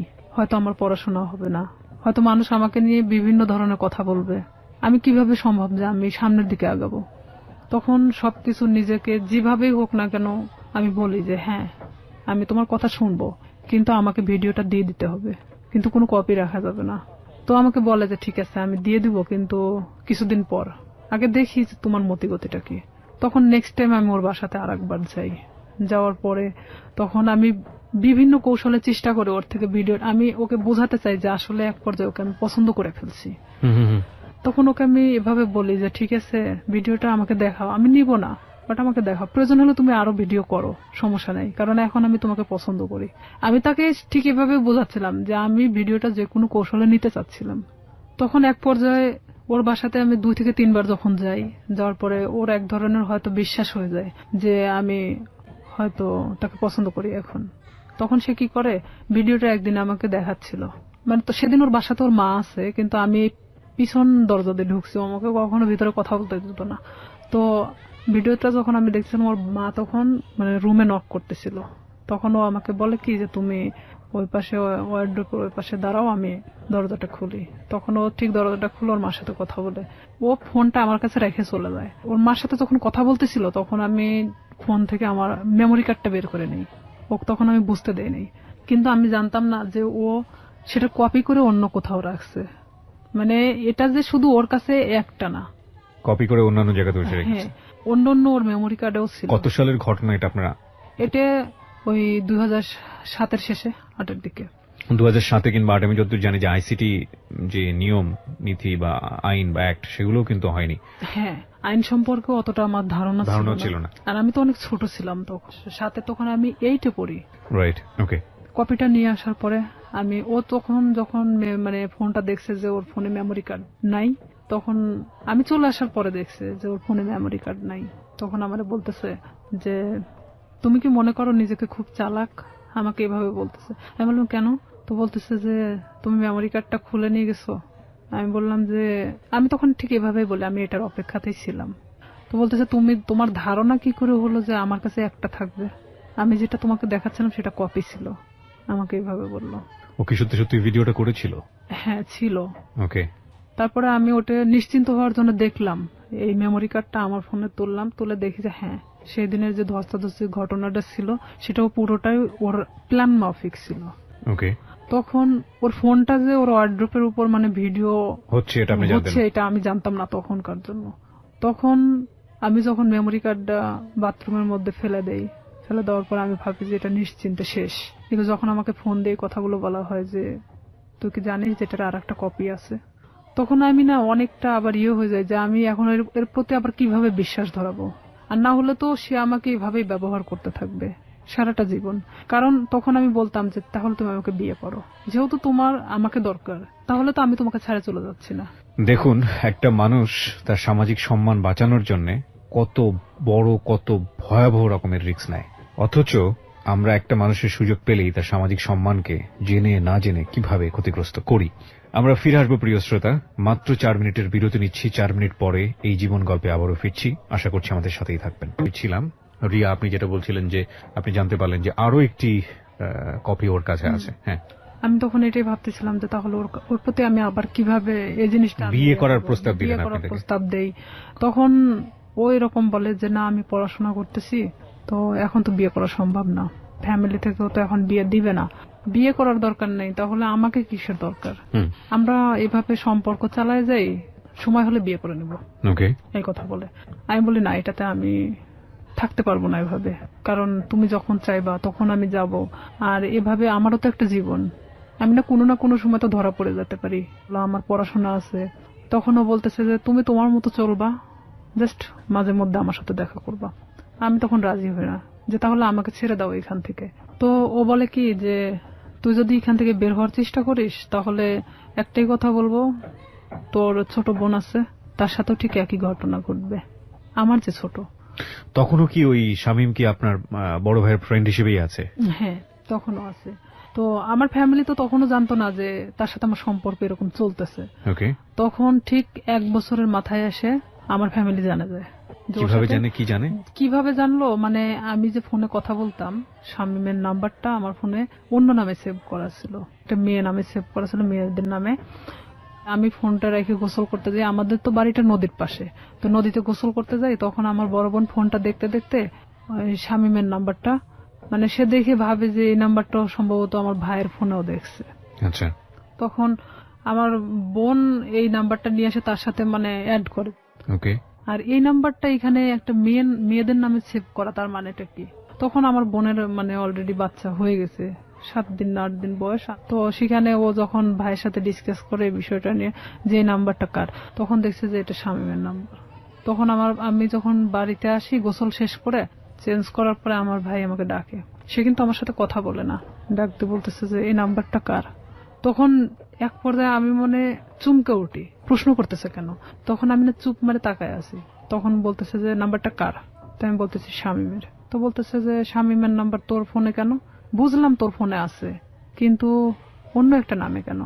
তখন মানে আমি কোনো কথা বলতে পারি না, চুপচাপ দাঁড়ায় আছি। আমার ভাই আমার একটা থাপ্পড় মারে, এমন ভাবে মারে আমার মানে এই গালটা ফাটে রক্ত বের হয়ে যায়। বড় ভাই? হ্যাঁ। তখন আমার মা ধরার পরে বলতেছে যে মারামারি বাদ দিয়ে আসলে ঘটনাটা কি হয়েছে সেটা জানে। তখন আমার মা আমাকে জিজ্ঞেস করলো যে তার সাথে তোর কিসের সম্পর্ক।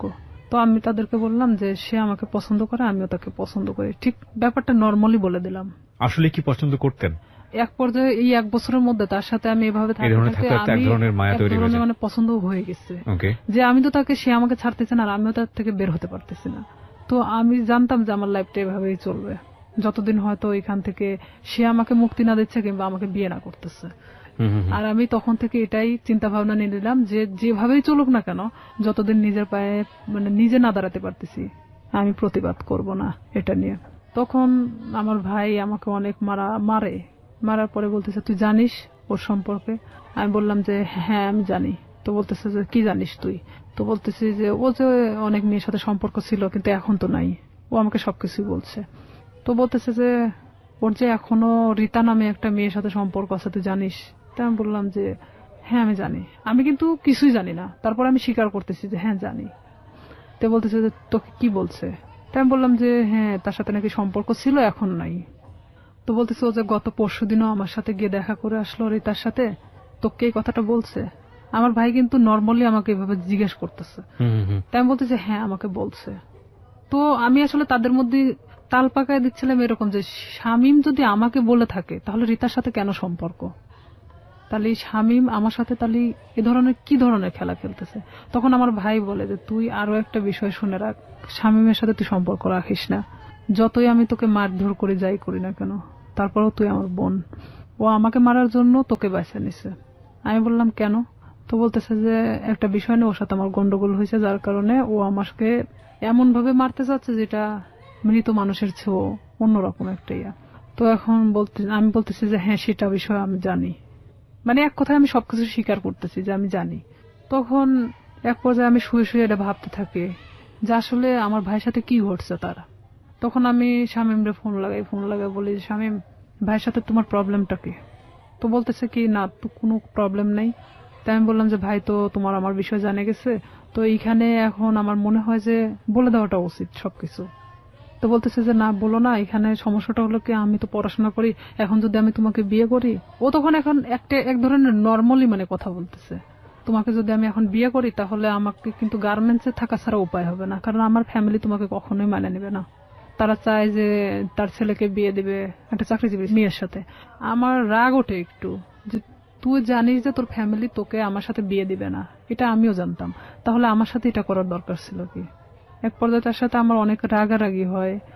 এটা 2008 সালের ঘটনা। তারপরে শামীম এক পর্যায়ে আমার সাথে একটা ব্রেকআপ সৃষ্টি করে, সে চাচ্ছিল যে আমি তার থেকে দূরে সরে যাই, আর আমিও তখন এক পর্যায়ে চাচ্ছিলাম যে আমি যে কোনো মূল্যে ওকে চাই, সে আমার জীবনটাকে নিয়ে এভাবে খেলতে পারে না, কারণ আমার ফ্যামিলি তখন জেনে গেছে যে তার সাথে আমার সম্পর্ক চলতেছে।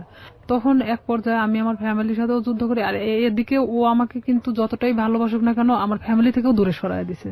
দেখা যাচ্ছে আমার ফ্যামিলির বিষয়ে অনেক কথা বলে যে তোমার ভাই আমার থেকে দূরে সরানোর জন্য তোমাকে এই ধরনের হয়তো খারাপ কথা বলে আমার সম্পর্কে। তো আমি দেখতাম যে অবশ্যই আমার ভালোবাসার সম্পর্ক ফাটল ধরানোর জন্য তারা হয়তো এই ধরনের তার খারাপ বিষয়গুলো তুলে ধরে। তো এক পর্যায়ে আমার ফ্যামিলির সাথে কথা বলা বন্ধ করে দেই আমি। 2011 সালে ওর সাথে আমার ফুললি ব্রেকআপ হয়ে যায়, মানে ওর সাথে আমার কোনো প্রকার যোগাযোগ নেই। আর হঠাৎ করে মানে ও ফোন টোন অফ করে দিছে, কোনোভাবে খুঁজে পাওয়া যাচ্ছে না, মানে আমি অন্তত ওকে খুঁজে পাচ্ছি না। এক পর্যায়ে এলাকার এর মধ্যে সবাই জানে গেছে যে শামীমের সাথে আমার সম্পর্ক, কিন্তু এই যে পূর্বে যে ঘটনাটা যে সম্পর্কটা সৃষ্টি হলো কোথার থেকে এটা কিন্তু কেউই জানতো না। ব্রেকআপের পরে আমি দিশেহারা হয়ে যাই যে আমি এখন কি করব। তখন এর মধ্যে 2010 সালে তো আমি এসএসসি পাস করছি। অলওয়েজ সময় নিয়োগপত্র দেখে থাকি যে কখন কোথায় নিয়োগ দিচ্ছে। এক পর্যায়ে দেখি যে হ্যাঁ পুলিশে নিয়োগ দিচ্ছে, কিন্তু আমার বয়স হয়নি, 18 বছর পূর্ণ হয়নি। দিশেহারার মতো আমি একজন ঘুরি, এবং ঘুরতে ঘুরতে এক পর্যায়ে আমি ভাবি যে না, আমার একমাত্র এখন বাঁচার উপায় আমার নিজেকে চালানোর মতো একটা লাইফ তৈরি করতে হবে। 2012 সালের সেপ্টেম্বরের দিকে একটা নিয়োগ হয় পুলিশ ডিপার্টমেন্টে। এর মধ্যে কিন্তু শামীমের সাথে আমার কোনো প্রকার যোগাযোগ নেই, কোনো প্রকার সম্পর্ক নাই আর। ওকে, কিন্তু মনের মধ্যে ভয়টা কাজ করে, না জানি কখন ভিডিওটা পাবলিশ করে দেয়, তাই কি? নাকি ও ভিডিওটার বিষয়টাও ছিল। আর একটা কথা যে এক পর্যায়ে আমি ওকে ভালোবেসে ফেলছিলাম। আর একটা বিষয় যে আমার এটা চিন্তা ছিল যে তুই যদি ভিডিওটা ফ্ল্যাশ করিস অন্তত আমি তোর গলায় ঝুলে যাব। আমি জানতাম যে তারপরে পাবলিসিটিতে এটা দেখাবে না। ঠিক আছে, তো ওর গলায় ঝুললে আমার কোনো আপত্তি নাই, ও যদি করে তো তখন করবে। তো আমি পুরোটাই এখন ওর গলায় ঝুলার জন্য মানে প্রস্তুত। এই জন্যই বলি জীবন নাটকের চেয়েও নাটকীয়। আমরা যে সরল রৈখিক চিন্তাটা করছিলাম, চিন্তা করে দেখুন এই যে ভিডিওটা নিয়ে স্বাভাবিকভাবে আমাদের যে চিন্তাটা, এবং এই চিন্তার সাথে ওর চিন্তারও একটা মিল আমরা পাচ্ছিলাম, কিন্তু কিভাবে এটা টুইস্ট করলো। হিন্দি সিরিয়াল আসলে দেখার দরকার নাই। আমার মনে হয় যে নিজের এক একটা এরকম জীবন গল্প যদি জানা যায়, এটা সিরিয়ালের চেয়েও অনেক ভয়াবহ কিছু।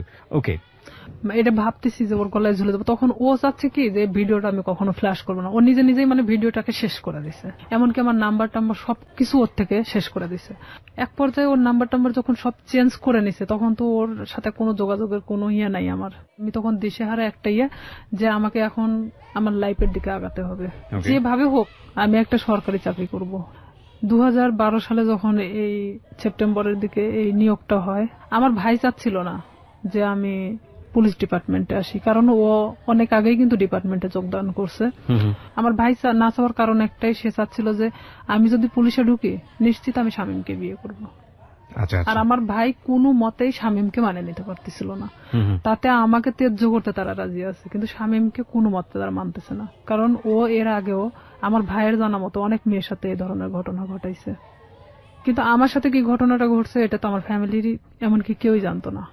তখন আমার বাবাকে বললাম যে অমুক দিন তো নিয়োগ, তা আমি তো দাঁড়াতে চাচ্ছি। তো আমার বাবা বলতেছে যে আমার ভাইয়ের নাম তো বলতেছে পছন্দ করে না, আর এটা যদি আমি দাঁড়াতে সম্মতি দেই তাহলে দেখা যাবে যে এটা নিয়ে অনেক বাড়িতে এক ধরনের মারামারি শুরু হয়ে যাবে। তাই আমি বললাম যে যা হয় হবে, আপনি যদি আমাকে টাকা দেন দিবেন, না দিলে আমি এমনিতেই যাব, কারণ আমার তো কোনো লোক ধরা নাই, আমি শুধু যাবো এই টাকাটাই চাচ্ছিলাম। তখন আমার বাবা আমাকে 2000 টাকা দেয়, আমি ওই টাকা নিয়ে পাবনা চলে যাই দাঁড়াতে।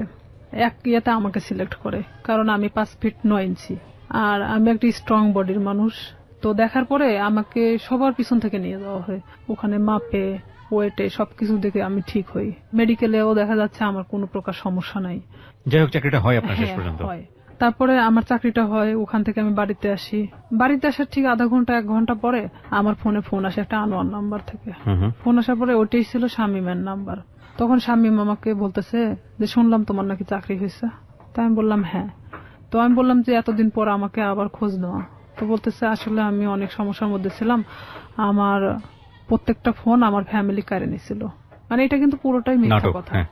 আমি জানতাম, জানা সত্ত্বেও মানে আমি ওর সাথে আবারও কথা বলতে থাকি। ভালো লাগে আপনার? হ্যাঁ, যেহেতু আমি ওকে মনে প্রাণে চাচ্ছিলাম, আমি আবারও ওর সাথে কথা বলতে থাকি। আমি এর মধ্যে ট্রেনিং এ চলে যাই, ট্রেনিং শেষ করি, ডিস্ট্রিক্টে যখন জয়েন্ট করি। এর মধ্যে ব্যারাক সিস্টেম, ব্যারাকে কিন্তু আমরা একটা ব্যারাকে অনেক মানুষ থাকি, সেখানে আপনি ফোন এখানে রেখে যেতে পারেন, বাথরুমে যাচ্ছেন, কোন একটা কাজে বাহিরে যাচ্ছেন, ফোনটা রেখে গেছেন। তো এখানে আমার পাশের বেডের একটা মেয়ে এই শামীমের নাম্বারটা নিছে, আমি জানতাম না। এখন কন্টিনিউ তার সাথে সে কথা বলে, আমি কোথায় যাচ্ছি, কি করতেছি সব আপডেট দেয়। হ্যাঁ, সে জানতো। আমি খালি ভাবতাম যে এটা অলৌকিক ঘটনা, যে আমি কই গেছি, কোন ড্রেস পরে গেছি, সে কিভাবে জানে। ওকে, তার সাথে কিন্তু আবার তাদের মধ্যে একটা ভালোবাসার সম্পর্ক সৃষ্টি হয়ে গেছে সেই মেয়েটার সাথে। পরে আমি তো ওকে বারবার বলি যে দেখো আমি তো চাকরি করি, এখন আমাকে বিয়ে করো। এখন সে কিছুতেই তখন বিয়ে করতে রাজি না। এটা 2013 ঘটনা। 13 শেষের দিকে আমি ছুটি আসি বাড়িতে, আমি ওকে ফোন দিয়ে বলি, আমি এর মধ্যে কিন্তু অনেক গন্ডগোল হচ্ছে ওর সাথে, মানে আমি বিয়ের কথা বলি, সে কিছুতেই বিয়ে করতে চায় না।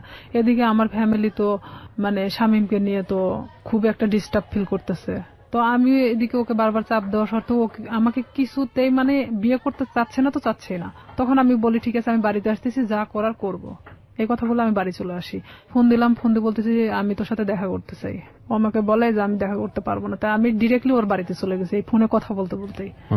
কারণ তখন আমি যখন পুলিশ ডিপার্টমেন্টে আসি তখন আমার সাহসটা ছিল অন্যরকম, কনফিডেন্স বেড়ে গিয়েছে। হ্যাঁ, আর আমি তখন চাকরিজীবী একটা মেয়ে। যাওয়ার পরে ও দেখি যে চেয়ারের পর বসে আছে, ওর মা পাশে বসে। ও আমাকে দেখে করলো কি, এক দৌড় রুমের মধ্যে চলে গেল, যাওয়ার রুমটা আটকায় দিল।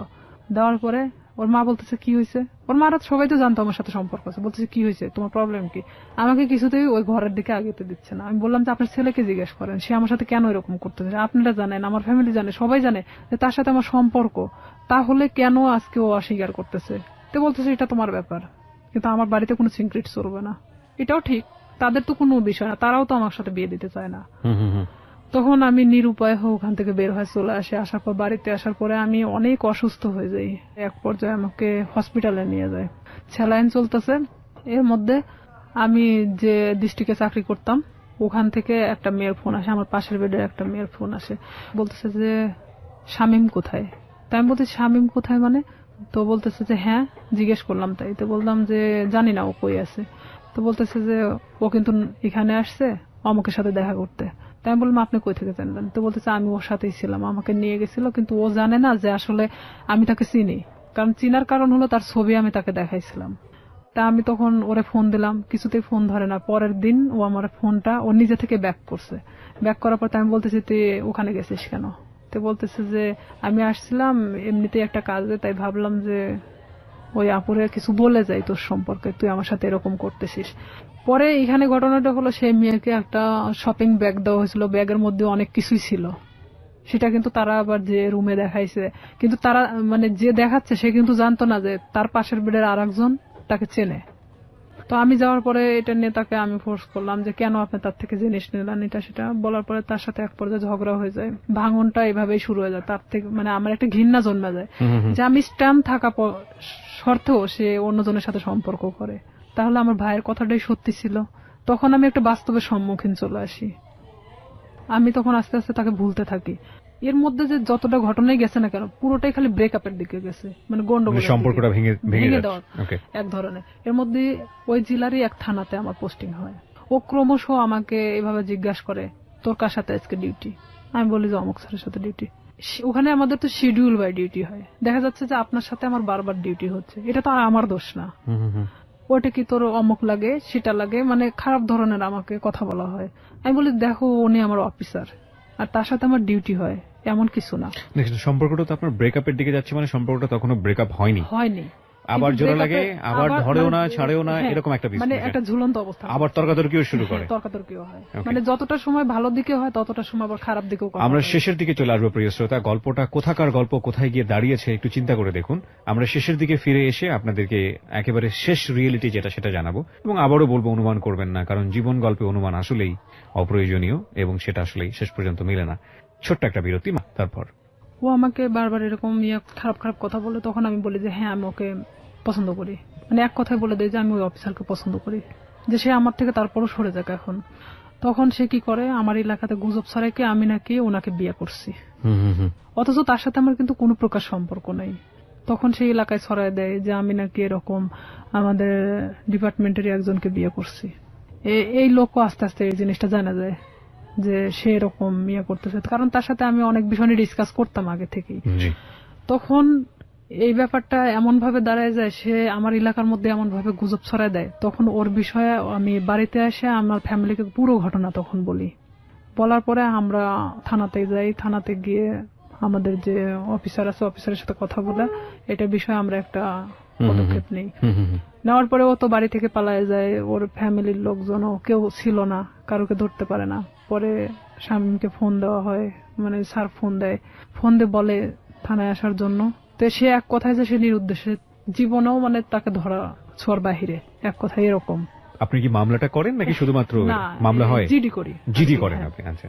আমার কথা যে সে আমার জীবন থেকে সরে গেছে, চলে যাক, সমস্যা নেই, অন্যের উপর দোষ চাপাচ্ছে কেন।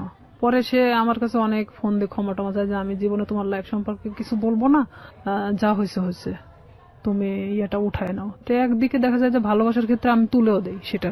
পরে এটা নিয়ে যার কথা বললাম, যে অফিসারের কথা, এক পর্যায়ে সে আমাকে বিয়ে করতে চায়, যেটা সবাই জানে গেছে, ঠিক আছে আমি তোমাকে বিয়ে করব। সে কিন্তু ডাইরেক্ট সাব ইন্সপেক্টর।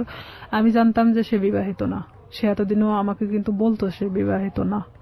ওকে, যেই ভদ্রলোকের কথা আপনি বলছেন তার সঙ্গে আপনার একটা রটনা চারদিকে হয়েছিল।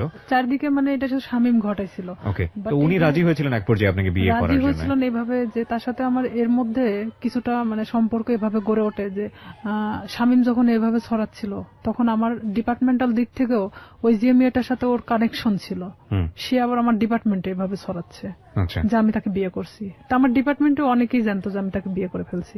তো সেখানে দেখা যাচ্ছে সে আমাকে এক কথায় বলে দেয় যে যেটা ঘটে গেছে তাহলে আমি তোমাকে বিয়ে করব। ওকে, সো আপনি বিয়ে করেন এক পর্যায়ে? এক পর্যায়ে আমি তাকে আমার ফ্যামিলির অনুমতি নিয়ে বিয়ে করি। আমি বলি এটা আপনার জন্য একটা ভালোই প্রস্তাব ছিল আমি বলবো। আমার ফ্যামিলি বলে যে হ্যাঁ ঠিক আছে, পছন্দ হলে বিয়ে করাটাই ভালো হবে, যেহেতু এটা গুজব ছড়াই গেছে। তখন আমি তাকে বলে যে ঠিক আছে ফ্যামিলিগতভাবে আমরা বিয়ে করবো। সে বলে যে আমরা এখন এভাবে তো ছুটি পাই না, তা আমরা নিজে নিজে করে নিই, পরে আমরা ফ্যামিলিগতভাবে ইয়ে করে নেব। তো এখানে আমি কিন্তু সেটা রাজি হয়ে যাই। ঠিক তার 1.5 মাস থেকে 2 মাসের মাথায় আমি জানতে পারি সে বিবাহিত, তার বাচ্চা বলছে। তখন আপনি বিয়ের আগে তাকে জিজ্ঞেস করেননি? আমি জিজ্ঞেস করছি অনেকবার, কিন্তু বিয়ের আগে ওইভাবে আমি অতটা ক্লোজ ছিলাম না। ও কি বলেছে যে না আমি বিবাহিত না? না, ও অনেকবার স্বীকার করছে যে আমি বিবাহিত না। তো জানলেন আপনি? জানার পরে আমি তখন অনেকটাই কষ্ট পাই। কষ্ট পাওয়ার পর কষ্ট পাবেন কি?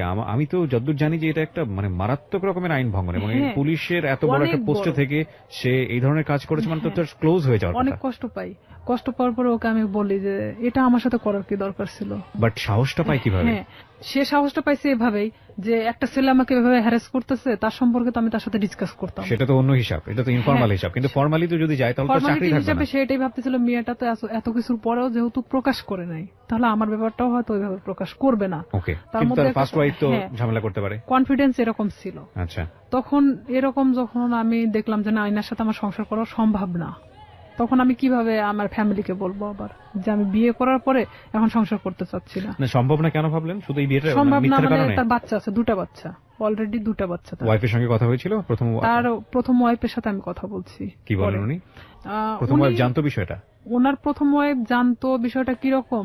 ইনার সাথে যখন সম্পর্কটা হয়, বাট বিয়ে না এমনিতেই, তখন উনি আমাকে বলতো আমার ভাবির সাথে কথা বলো।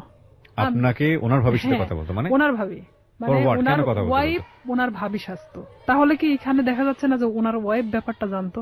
ওকে, ব্যাপারটা শুধু আমি জানতাম না। ভাবির সঙ্গে কি বিষয়ে কথা বলতেন? বিয়ের বিষয়ে কথা বলতাম। আমি বলতাম যে আমি তোকে পছন্দ করি। বলে যে হ্যাঁ পছন্দ, সে তো আমাকে বলে যে তুমি ওকে পছন্দ করো। মানে অনেক বিষয় নিয়ে, আসল কথা এক কথায় যে একটা প্রেমিক প্রেমিকার মধ্যে একটা ভাবি আসলে যা হয়, সে সবকিছু একটা ওয়াইফ হলে তো কখনো মানা সম্ভব না আমার মতে। মানে ওনার ওয়াইফের সঙ্গে কথা হতো ঠিকই, কিন্তু আসলে আমি জানতাম ওনার ভাবি হিসেবে, এবং উনিও সেটাই বলতো যে আমি ওনার ভাবি হই। ওনার বাচ্চাদের সাথে আমি কথা বলতাম, কারণ আমি জানতাম যে ওনার ভাইয়ের বাচ্চা এগুলো। এক পর্যায়ে সে যখন আমি সংসার করব না, তখন বলে যে কেন করবা না, আমি কি এমন একটা কথাই তো ভুল বলছি, তো আমার তো তোমাকে পালার মতো সামর্থ্য আছে, সেটা আমাকে অনেক কিছু বোঝায়। তাই আমি বলি ঠিক আছে তাহলে আমি বাচ্চা কাচ্চা নিয়ে নেই, যেহেতু আমারও তো একটা লাইফ আছে। সে বলে যে না এখন বাচ্চা নিতে হবে না, এটা সেটা, মানে সে কোনো প্রকার আমাকে বাচ্চা নিতে দিবে না। তার মানে তখন কি আমি এটা বুঝবো না যে আমার লাইফের যত টাকা পয়সা আছে তারা আমার দিক গ্রাস করানোর চেষ্টা করতেছে? ক্রমশ সে আমার দিকে মানে টাকা পয়সা সবকিছু থেকে মানে আমার থেকে চাইতে শুরু করে। সে আমাকে দেওয়ার দূরের কথা, সে নিজেই আমার থেকে নিতে শুরু করে। ব্রেকআপ হতে হতে হতে হতে এখন লাস্ট পর্যায়ে আমাদের টোটালি ব্রেকআপ হয়ে গেছে। এই পর্যায়ে সেই ব্রেকআপের পরে শামীম এসে করতেছে কি, আমার বিভিন্ন ফেসবুক আইডি খুলতেছে, বিভিন্ন ছবি আপডেট করতেছে, মানে যেখানে আমি কখনো ফেসবুক চালাই না সেখানে দেখা যাচ্ছে ফেসবুক চালানো হচ্ছে। মানে আমার নামে অনেক কিছু করা হচ্ছে যে আমি নাকি আবারও বিয়ে করছি, কিন্তু আবারও এলাকার মধ্যে এক ধরনের গুজব ছড়ানো হচ্ছে। অনেক কিছু আমাকে একদিক থেকে শামীম আবারও চাপের মুখে রাখছে। মানে মাঝখানের জীবনটা ছিল একরকম, আর ফার্স্ট লাইফ আর এই লাস্ট লাইফটা আবার আগের মতো। তো এখানে আমি শামীমকে অনেক ফোর্স করি যে দেখ, আগে তো আমি অনেক নিরীহ একটা মানুষ ছিলাম, কিন্তু আমি আমার সার্ভিস লাইফ 5 বছর, এখন কিন্তু উঠে দাঁড়ানোর মতো শক্তি আমার আছে। তো আমার সাথে এমন কোনো কিছু করো না যেটাতে তোমারও ক্ষতি হবে বাট সবার ক্ষতি হবে। সো রাইট নাও আপনি যেটা বলছেন যে আপনি যাকে বিয়ে করলেন তার সঙ্গে আপনার ডিভোর্স। হ্যাঁ, ডিভোর্স থেকে আপনি দিয়ে দিয়েছেন? হ্যাঁ, আমি নিজে। আপনি কোনো আইনি অ্যাকশনও নেননি? আসলে কি নিব, নিয়ে লাভটা কি? আমি এটা করছিলাম, যে তার নামে আমি জিডি করছিলাম, মামলা করার মানে সিদ্ধান্ত নিয়েছিলাম আমার ফ্যামিলি থেকে। পরে মানে যখন আমার ফ্যামিলি, আমার বড় জ্যাঠা বলে যে যা হবার তা তো হয়ে গেছে, এই জিডি মামলা মোকদ্দমা, তারা আসলে এক ধরনের সরল সোজা মানুষ, তারা চাচ্ছে যে আসলে এগুলো করার কি দরকার, যা হবার তা তো হয়ে গেছে। সেখানে তো মামলার দিক থেকে দেখা যাচ্ছে যে সে আমাকে মিথ্যা বলে হয়তো আমাকে বিয়ে করছে, কিন্তু তারপর থেকে তো আমাকে সে মানে ছাড়তে চাচ্ছে না, মানে বিষয়টা জটিল আকার ধারণ করতে সবকিছু মিলে, এই জন্য আপনি আর পরবর্তীতে আবার এখানে দেখা যাচ্ছে যে আমার লাইফেও অনেক ক্ষতি হয়ে যেত, যে ওনার ওয়াইফ যদি টোটালি না করতে যায়, তার সাথে আমার কোনো যোগাযোগ হয়নি, তাহলে সেক্ষেত্রে উনি যদি আমাকে বিভাগীয় একটা মামলা দিত, আমি থাকতে আমার হাজবেন্ডকে সে ফুসলিয়ে বিয়ে করছে, তার হাজবেন্ডও হয়তো এই কথা বলে উঠতো যে আমাকে সে ফুসলাইছিল, কারণ সেটার কোনো প্রমাণ নাই, বিপদে পড়তেন। তো সেখানে দেখা যাচ্ছে যে আমার কথাগুলো ভিত্তিহীন ছিল। আমি সবকিছু ভাবে আবারও সেখান থেকে সবকিছু ক্লোজ করে চলে আসছি। এরপরেই কি আপনার পিছনে শামীম আবার দৌড়াদৌড়ি শুরু করে? হ্যাঁ, এখন ও আবারও আমার পিছনে। ওকে বিয়ে শাদী করেনি? ও বিয়ে করছে, বিয়ে করার পর বউ ছাড়া দিছে, তারপরে আবার আপনার পিছনে। হ্যাঁ, এখন ও চাচ্ছে যে আমি। এখন কি করছে? ফেসবুকে আপনার নামে স্ক্যান্ডাল তৈরি করার চেষ্টা করছে। ফেসবুকে স্ক্যান্ডাল তৈরি করাটা খুব সহজ এই কারণে যে আমরা যারা সাধারণ মানুষ আছি, যারা এই অনুষ্ঠানটা শুনছেন, বিশেষ করে তাদের মধ্যে অনেকেই আছেন তারা খুব সহজ সরল। তারা একটা স্ক্রিনশট দেখলেই মনে করেন যে না জানি কি আছে এর মধ্যে, এই ঘটনা ছি। যে আমাদের সবারই একটা বড় সমস্যা হচ্ছে, আমরা সবাই ফার্স্ট ইমপ্রেশনে চিন্তা করি, ফার্স্ট ইমোশন। রাস্তায় একটা ঘটনা ঘটছে, কেউ একজন মার খাচ্ছে, আপনার মনে হবে সে চুরি করেছে, সে কারণে সে মার খাচ্ছে, এবং দৌড় দিয়ে গিয়ে আপনি দুটো মেরে চলে আসলেন। এই যে মনে হওয়ার ব্যাপারটা, এটা আমাদের ফার্স্ট ইমোশন ম্যাক্সিমাম টাইমই রং থাকে। আমরা কখনো বিহাইন্ড দ্য রিজন কখনো চিন্তা করি না, কজ কিংবা প্রুফ বিহাইন্ড দ্য রিজন কখনো চিন্তা করি না। একটু ঠান্ডা মাথায় 2 মিনিট ভেবে যে ওটার প্রতি আমাদের রিয়াকশনটা কি হবে সেটা জানাই না। কোন একটা পোস্ট দেখলাম, ইচ্ছা মতো গালিগালাজ। কিছুদিন আগে, আমি নাম মেনশন করবো না, আমাদের খুব বিখ্যাত প্রিয় একজন ক্রিকেটার তার বোনকে নিয়ে ছবি দিয়েছে ফেসবুকে, সেখানে আস্তাগফিরুল্লাহ, মানে এত বাজে কমেন্টস। এই যে মেন্টালিটিগুলো না, এই মেন্টালিটিগুলোর প্রধানতম কারণ হচ্ছে আমরা ফেসবুকটাকে খুব হালকাভাবে নেই। আমরা মনে করি যে এখানে একটা কমেন্টস দিলাম, দিলেই কি না দিলেই কি, এমন একটা জগৎ, এটার সাথে বাস্তবের কোনো যোগাযোগ নেই। কিন্তু এটা ভুল, কারণ দিন দিন এটা এত বেশি ক্রাউডি একটা প্লেস হচ্ছে, এখানে আপনি যেটাই করেন না কেন, যাই করেন না কেন, সেটা কিন্তু একটা ছাপ রেখে দেয়। ভুল করলেও সেটা একটা ছাপ রেখে দেয়, এবং একই সাথে ভালো করলেও সেটা একটা সম্মান বয়ে নিয়ে আসে। আমরা কেউই ভুল শুদ্ধের ঊর্ধ্বে না, কিন্তু এই যে স্ক্যান্ডাল তৈরি করা কিংবা একজনের নামে বদনাম রটানো, একজনকে বিপদে ফেলা, এটা করা ওটা করা, এই ব্যাপারগুলো না খুব সহজেই করা যায়। কারণ আমরা যদি বলি, আমাদের বাঙালি সেন্স এই জিনিসগুলো খুব ইন্টারেস্টিং। আমরা দেখবেন যে কেওয়াস পছন্দ করি। সিম্পল একটা উদাহরণ, মাটি খোঁড়া হচ্ছে, সেখানে 10 জন লোক দাঁড়িয়ে থেকে দেখছে, আপনিও দাঁড়িয়ে থেকে দেখছেন, নতুন কিছু নেই, বাট আমরা খুব কৌতূহল প্রবণ একটা জাতি। তো সেই জায়গাতে যখন এই ধরনের কেওয়াস তৈরি হয়, বিভিন্ন মানুষ সেই কেওয়াস তৈরি করার সুযোগ নেন, কারণ কেওয়াস খুব অতি সহজেই তৈরি করা যায়। তো এই ফেসবুকে স্ক্যান্ডাল করাটা খুবই ইজি, এবং স্ক্যান্ডাল করে ফায়দাও খুব সহজভাবে নেওয়া যায় আর কি। তো আমাদের মতো মানুষ, বিশেষ করে আমাদের রিয়াদের মতো মানুষ, তাদের জন্য, তাদের ফিউচারটাকে নষ্ট করার জন্য এই ধরনের স্ক্যান্ডাল এটা খুব কাজে লাগে। কিন্তু একটা কথা হচ্ছে কি ভাই, দিন শেষে গড জাস্টিফিকেশন বলে একটা ব্যাপার আছে, ঈশ্বরের মার। হ্যাঁ, এবং এটা খুব ভয়াবহ। ঠিক আছে, একজন মানুষকে বিপদে ফেলার জন্য আপনি যদি কোনো চেষ্টা করে থাকেন, তাহলে নিশ্চিতভাবে আপনি ধরে নেন আপনিও সেই বিপদে পড়বেন। আপনি মূলত আজকের এই অনুষ্ঠানে এসেছেন আপনার এই কথাগুলো খুলে বলার জন্য। আপনি একজন ভিকটিম, এবং আপনি যাদের হাতে আইন শৃঙ্খলা রক্ষা করার কাজ, তাদের মধ্যে কাজ করেও আপনি একজন ভিকটিম। এবং আপনার পুরো পরিচয়টা আমি এখানে গোপন রেখেছি। আপনার যে নাম আপনি ব্যবহার করেছেন সেটা ছদ্মনাম আমি বললাম, এবং বাকি যাদের সঙ্গে ওনার সম্পর্ক, তাদের কাউকে আমরা এখানে ফ্ল্যাশ করিনি বা এক্সপোজ করিনি। তার প্রধানতম কারণ হচ্ছে আমাদের সামাজিক অবস্থা। প্রচন্ড সম্মান আছে আমাদের যে পুলিশ বাহিনী, তাদের চেষ্টার প্রতি, তাদেরকে আমি রেসপেক্ট করি আমাদের এই অনুষ্ঠান থেকে। সেখান থেকে এসে আপনি সৎ সাহস নিয়ে আজকে এখানে এই বিষয়গুলো বলে গেলেন, এবং আপনি লাস্টে এই কথাটাও বললেন যে শামীমকে বিরত থাকার জন্য, নইলে আপনি বাধ্য হবেন কোন একটা অ্যাকশন নেবার জন্য। অ্যাকশন নিব বলতে নিছি তো, অলরেডি অ্যাকশন নিয়ে নিয়েছে। অলরেডি ও আমাকে এমন ভাবে হ্যারাস করতেছে, দেখা যাচ্ছে 2 টাকার নোটের উপর আমার নাম্বার, বিভিন্ন জায়গা থেকে আমাকে ফোন দিচ্ছে, ফোন দিয়ে বলবে কি কয় টাকা দরকার, কয় টাকা দিয়ে থাকবেন, মানে এই ধরনের আমাকে কমেন্টস করা হচ্ছে। কি অ্যাকশন নিয়েছেন আপনি? ঈদের পরের দিন থানাতে যাওয়ার পরে আমি স্যারকে সব কথা খুলে বলি, মানে আবারও সেই জিডি করা হয়। জিডি মামলা করেনি? মামলা আমি আসলে করতে চাই না, যে মামলা করলে আমাকেও যেতে হবে তারিখে বেল পাই যাবে, ও ঠিকই আবার আগের মতো আরো হয়তো ভয়ঙ্কর হতে পারে। তো আমি সাধারণ জিডি করছি এর কারণে যে ওকে বোঝানোর জন্য। তো এখন করে জিডির কোনো অ্যাকশন কি হয়েছে? হ্যাঁ, আমি ওনার সঙ্গেই ওদের বাড়িতে আসি। মানে আমাকে দেখার পরেই ও বের হয়ে চলে যায়, মানে এমন ভাবে বের হয়ে চলে যায়, ওকে মানে আমি যে দেখায় দিচ্ছি দিতে দিতে ও মানে মোটরসাইকেল নিয়ে টান দিয়ে চলে যায়। আচ্ছা, এখানে জিডিটার বিষয়টা আমি যত জানি, জিডিটা একটা সময় এনকোয়ারি হয় এবং এটা যদি সত্যতা পায় তাহলে অটোমেটিক্যালি মামলায় রূপ নেয়। মামলায় রূপ নেয়, কিন্তু এটা ঘটনাটা হলো কি যে আমি স্যারকে এভাবে বলছিলাম যে যেহেতু আমার লাইফে পিছনের ঘটনাগুলোতে আমি কোনো অ্যাকশন নেইনি, তো আমি চাচ্ছিলাম যে শুধু এখান থেকে বিরত করার জন্য। এখানে যেহেতু আমার ফ্যামিলি কিন্তু এখন আমার পাশে নাই, এক পর্যায়ে আমি ডিভোর্সের পরে পুরোটাই আমার ফ্যামিলি থেকে ভিন্ন আছি।